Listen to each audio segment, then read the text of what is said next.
So hey guys, welcome to another video. And आज के video में हम बात करने वाले हैं डेटा शेयरिंग की, डेटा सर्विलेंस की। तो जो टीम्स है उसको अपोनेंट टीम का डेटा कैसे मिलता है, क्या मिलता है, क्या वो चोरी करते हैं, क्या एफआई उनको बताता है या कोई लूप होल निकालते हैं। तो आज उसके ऊपर बात करेंगे, क्योंकि आपने देखा होगा रेस के टाइम जो है अपोनेंट टीम्स को उनके टायर का डेटा एंड बहुत सारी चीज़ें वो पता चलती है। तो वो कैसे पता चलती है, क्या पता चलती है, क्या उसके पीछे टीम्स अपना दिमाग लगाती है, एफआई के क्या रूल्स हैं, इसके ऊपर बात करेंगे। तो चलिए वीडियो स्टार्ट करते हैं। तो एक रेस कार में 300 पॉइंट्स होते हैं जहाँ पे सेंसर्स लगे होते हैं एंड वो 1.1 मिलियन डेटा पॉइंट्स पर सेकंड निकालते हैं। एंड अगर एक रेस वीकेंड है तो टीम जो है वो लगभग 160 टीबी का डेटा जो है वो गैदर करके मतलब उसको स्टडी करती है। एंड कार जो होती है वो एक टीम की इंटेलेक्चुअल प्रॉपर्टी होती है। तो एफआई जो है वो हर एक कार को जितना ज़्यादा प्रोटेक्शन दे सकता है अपने रूल्स एंड रेगुलेशंस के थ्रू उतना ज़्यादा प्रोटेक्शन देता है, ताकि कोई भी जो कंस्ट्रक्टर है उसकी चीज़ कॉपी ना हो एंड अपनी एक अलग से इंटेलेक्चुअल प्रॉपर्टी जो उसने बनाई है वो उसकी ही बनी रहे।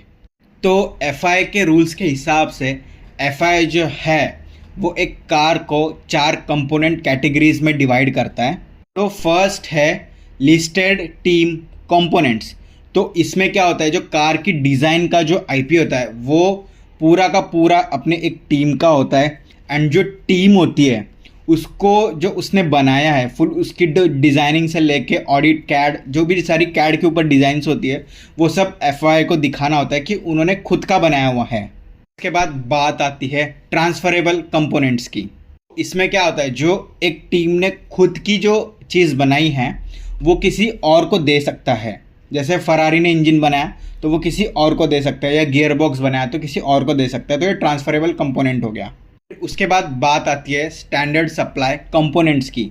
तो जो मैन्युफैक्चरर है वो एफआई के द्वारा अपॉइंट किया जाता है एंड एक सिंपल सप्लायर होता है। तो जैसे पेरिली एक टायर कंपनी हो गया, तो वो जो डाटा देगा तो एफआई जो है वो सब कार्स का जो डाटा है वो मॉनिटर करेगा। उसके बाद बात आती है ओपन सोर्स कंपोनेंट्स की। तो उसमें क्या होता है, design specifications are share with all competitors. And जितने भी सारी स्पेसिफिकेशंस है वो एफआई का जो सेंट्रल सर्वर है उसके ऊपर जाएगा एंड फिर वो ओपन सोर्स रहेगा। तो ये 4 कंपोनेंट्स में एफआई जो है वो एक कार को बांटता है, या एक टीम की आईपी या टीम ने जो प्रोडक्ट बनाया या जितनी भी सारी चीज़ें उसको बांटता है। तो जो लिस्टेड टीम कंपोनेंट्स के बारे में मैंने बात की, तो जो प्राइमरी रोल स्ट्रक्चर हो गया, एरोडायनेमिक सरफेसेस हो गया, या जितने भी सारे ऐसी चीज़ जो अपोनेंट टीम को पता चले तो ख़तरनाक हो सकती है, लाइक खुद की बनाई हुई इंजीनियरिंग चीज़ ख़त्म हो सकती है। तो एफआई इसलिए बोलता है कि आपने जो बेसिक से बनाया वो कैड मॉडल से लेके सब कुछ बताओ, एंड इंश्योर करता है कि रिवर्स इंजीनियरिंग जो है वो ना हुई हो, तो गेम की इंटीग्रिटी बनी रहे। तो एफआई जो है वो हर एक कार में मतलब इलेक्ट्रॉनिक कंट्रोल यूनिट जिसको हम ईसीयू बोला जाता है वो मैन्युफैक्चर्ड बाय मैक्लेरन वो अप्लाइड करते हैं एंड वो स्टैंडर्डाइज होता है, ताकि एफआई को पता चले कि जितना भी सारा डेटा है जैसे fuel flow rate, battery energy deployment, throttle का पोजीशन जो भी है वो सब कुछ एफआई को पता चले। एंड जितने भी सारे रूल्स है उसके साथ कंप्लायंस है कि नहीं वो एफआई को पता चले, ताकि कोई चीटिंग ना हो। ताकि एफआई के पास जो डेटा जाता है वो टोटल इनक्रिप्टेड होता है एंड वो मतलब तो हर एक टीम का जो है वो अपना पर्सनल रेडियो फ्रिक्वेंसी होती है एंड वो प्रॉपर इनक्रिप्टेड होती है। तो एफआई जो है वो रेडियो फ्रिक्वेंसी में एक टीम के अंदर क्या बातचीत हुई है ये सुन सकती है, बट जो दूसरी टीम है वो नहीं सुन सकती। ये जितनी भी सारी चीज़ें होती है वो डिजिटल इनक्रिप्टेड होती है, तो लीक का इतना कोई चांसेस बनता है नहीं।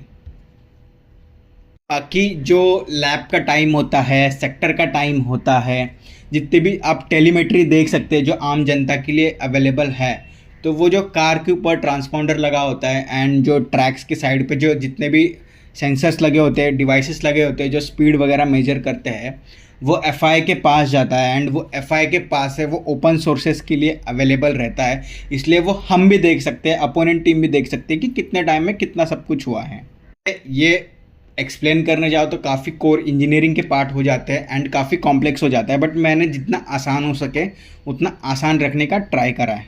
तो एक सिस्टम होता है advance telemetry link acquisition system, जिसको एटलास भी कहते हैं। तो वो डेटा कलेक्ट करता है एंड टीम्स को जो है वो एकदम प्रॉपर उसको विजुअलाइज हो सके एंड टीम को अच्छे से दिखे समझे, उसको वो कन्वर्ट करने में हेल्प करता है। तो एफआई जो है ये डेटा भी मॉनिटर करता है एंड कुछ डेटा है वो ओपन सोर्स में चला जाता है एंड कुछ डेटा है वो इनक्रिप्टेड रहता है। बाकी एफआई के जो स्टैंडर्ड जीपीएस है वो भी रहते हैं, बट टीम के शायद से अपने पर्सनल हाई एक्यूरेसी जीपीएस भी लगे रहते हैं, जो डेटा सिर्फ टीम के पास जाता है। बाकी जो स्टैंडर्डाइज डेटा होता है, जो स्टैंडर्डाइज सर्वर्स होते हैं, जो स्टैंडर्डाइज जीपीएस होते हैं एफआई के, वो जो डेटा है वो पब्लिकली जाता है। तो इसके बाद बात करते हैं टायर परफॉर्मेंस की। तो पेरिली जो है वो टायर का सोल प्रोवाइडर है एंड जो टायर का जितना भी सारा डेटा है वो इनक्रिप्टेड होता है एंड वो सिर्फ टीम के पास जाता है एंड एफआई के पास जाता है।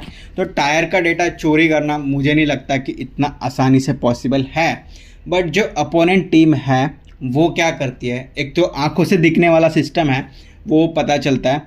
फिर उसके बाद अगर सामने वाले का जो लैब का टाइम है, लैब का जो डेटा वो तो सबको रहता है, तो उसके ऊपर से मतलब जो अपोनेंट टीम है उसको पता चलता है कि सामने वाले की टायर की कंडीशंस कैसी है एंड इसके पीछे भी बहुत ज़्यादा एडवांस कैलकुलेशन होती है। तो एंड पिट स्टॉप में क्या कितना टाइम लग रहा है, पिट में कैसी गाड़ी आ रही है, आंखों से भी पता चलता है टायर को देखिए कि टायर की क्या कंडीशन है। एंड एक चीज़ मुझे पता चली है कि जो हाई एडवांस फोटोग्राफी वाले कैमरा है, तो कुछ ऐसे स्पाई फोटोग्राफर्स होते हैं जो फोटोग्राफी खींचते हैं एकदम एडवांस। तो गाड़ी जब चलती होती है तो वो एकदम एडवांस फोटोग्राफी खींचते हैं। तो टायर का जो प्रॉपर कंडीशन होता है in the middle of the high speed lap, वो जो फोटोग्राफर है वो खींचता है एंड वो राइवल टीम्स को दे देता है ड्यूरिंग द रेस, ताकि जो सिचुएशन है वो पता चले, क्योंकि हर एक सेकेंड इंपॉर्टेंट होता है।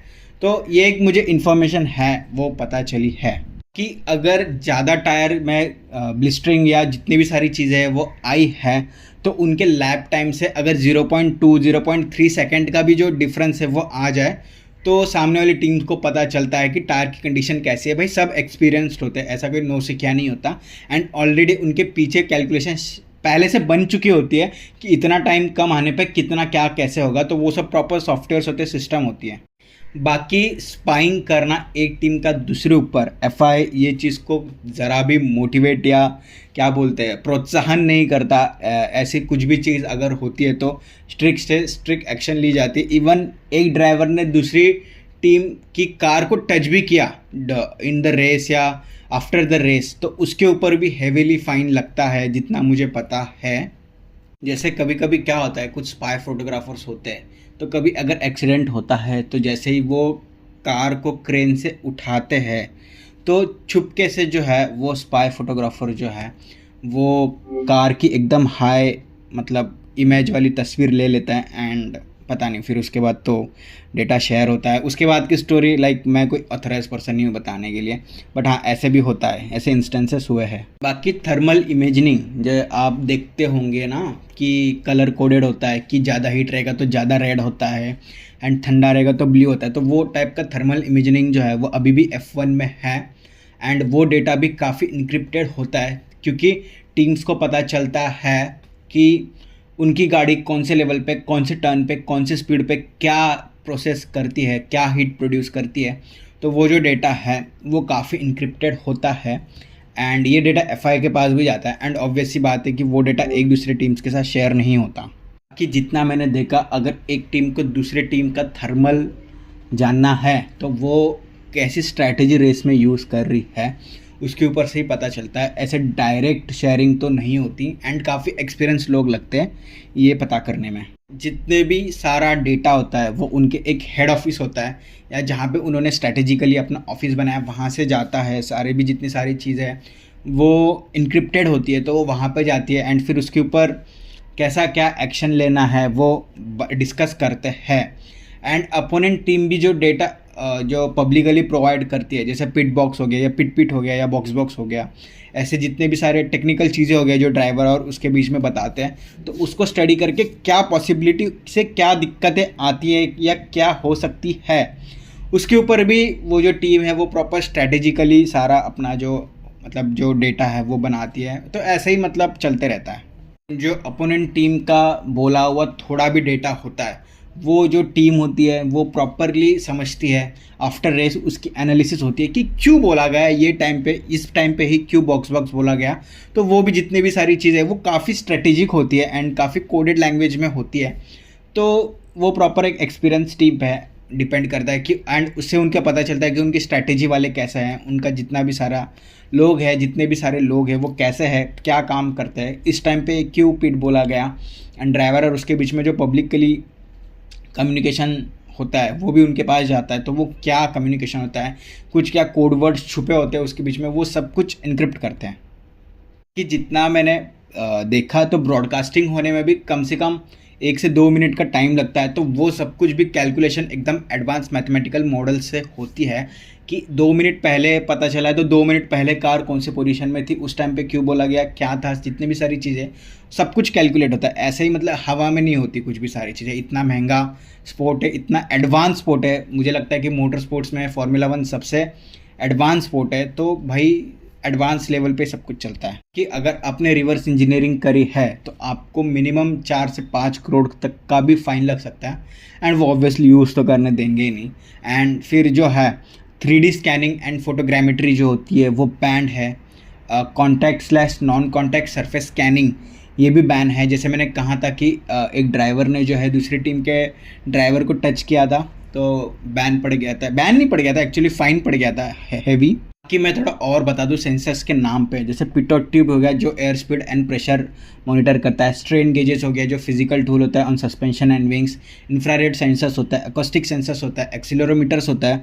ये ऐसे छोटे छोटे पॉइंट्स होते हैं जो एक कार में लगे होते हैं एंड उनसे जो है वो हर मिली सेकेंड जो है डेटा निकलता रहता है एंड वो जितना भी सारा डेटा है वो रियल टाइम मॉनिटर होता है। तो ये कोई काफ़ी एडवांस स्पोर्ट है, ऐसे कोई हल्के वाली चीज़ नहीं है। हर एक सेकंड में उधर का एयर की स्पीड भी क्या है वो भी मेजर होती है कि वो कार पे कैसे एरोडायनेमिकली इफ़ेक्ट करती है। जितनी भी सारी चीज़ें हैं वो सब कुछ मेजर होता है। ऐसे नहीं कि हवा में सिर्फ गाड़ी बना दी और दौड़ा दी, ऐसे नहीं होता। हर एक टीम का स्ट्रैटेजी रूम होता है, एरोडायनेमिक्स रूम होता है एंड ड्राइवर मॉनिटरिंग सिस्टम का भी रूम होता है जहाँ पे ऐसे वो सब डिसाइड होता है, स्ट्रैटेजी बनती है। उनके जो fluid dynamics, computational fluid dynamics जो है वो होता है, रियल टाइम एरोडायनेमिक्स की ट्रैकिंग होती है एंड ड्राइवर के ऊपर भी कैसे अपनी स्ट्रैटेजी बनानी है वो भी ट्रैक होता है। ड्राइवर्स की कार की कैसी परफॉर्मेंस होती है वो भी ट्रैक होती है। इन द सेंस की डायरेक्ट ट्रैक नहीं होती बट उनका जो डेटा उनके जो आइज़ के सामने उनकी जो स्ट्रैटेजी वो कैसे है उसके ऊपर से वो ट्रैकिंग होती है। मतलब जितनी भी सारी है वो एक अंदाज़ा लगाते हैं, अंदाजे के ऊपर भी चलती है बहुत सारी चीज़ें। बाकी 2026 में ये जितनी भी सारी चीज़ें हैं वो और कॉम्प्लेक्स होने वाली है। अपोनेंट का डेटा मिलना या स्ट्रैटेजी बनाना और कॉम्प्लेक्स होने वाला है बिकॉज एक्टिव एरो इंक्स जो हर एक ट्रैक के हर एक साइड पे अपनी डायरेक्शंस बदलेगी।